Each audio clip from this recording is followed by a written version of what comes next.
Bonjour à toutes et à tous, bienvenue sur la chaîne. Aujourd'hui, j'ai envie de me refaire Les Faucons de la Nuit. Alors, Les Faucons de la Nuit, pour moi, c'est quoi? C'est un film que j'ai vu dans les années 90 en VHS.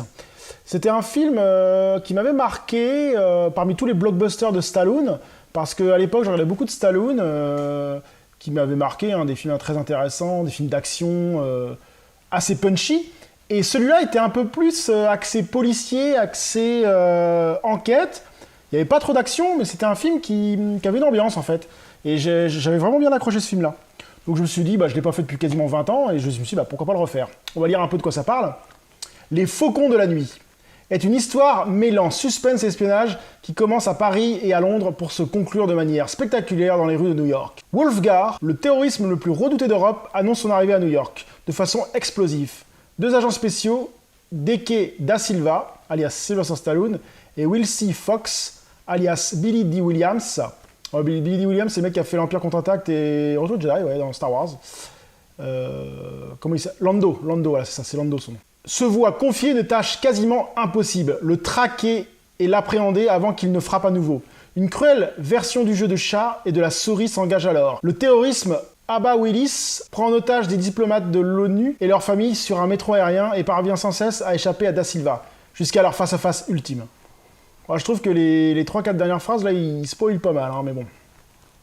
Donc, moi, j'en ai un bon souvenir. Un souvenir d'un film qui se regarde vraiment bien. Donc, on va voir si ça date de quand, ça 1980. Donc, on va voir si c'est toujours d'actualité. Donc, je viens de me finir Les Faucons de la Nuit.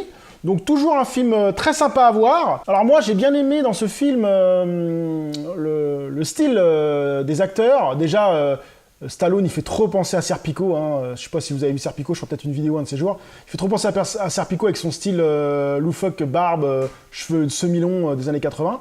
Alors moi, j'ai vraiment bien aimé ce film parce que déjà, le méchant est très charismatique, hein, Wolfgang, là. Il est vraiment très sympa, il a joué dans plusieurs films, ce type d'ailleurs, il est vraiment sympa. Et j'ai bien aimé toute l'ambiance, la mise en place de l'histoire, avec le terrorisme qui monte en puissance, on ne sait pas où il va taper. Et après, l'évolution aussi des deux inspecteurs. Au début, c'est des inspecteurs qui traquent les voyous. Et après, ils deviennent un peu plus poussés. Ils rentrent dans la criminalité, dans la brigade criminelle antiterrorisme. Et ça devient assez intéressant. Et il y a toute une montée en puissance qui est assez sympa. Il n'y a pas beaucoup de scènes d'action dans ce film, hein, faut être honnête. Par contre, les scènes d'action sont vraiment pas mal. À un moment, il y a une course-poursuite dans le métro qui est vraiment bien. Ensuite, des gunfights qui sont quand même corrects. Non, franchement, c'est un bon film. Alors, si vous n'avez pas vu ce Faucon de la Nuit, je vous le conseille, car c'est un film qui vaut quand même un détour. Ça change des autres Stallone. On a plus l'habitude de Stallone dans les Rambo, dans les Rocky, après les gros blockbusters qu'il a fait dans les années 90.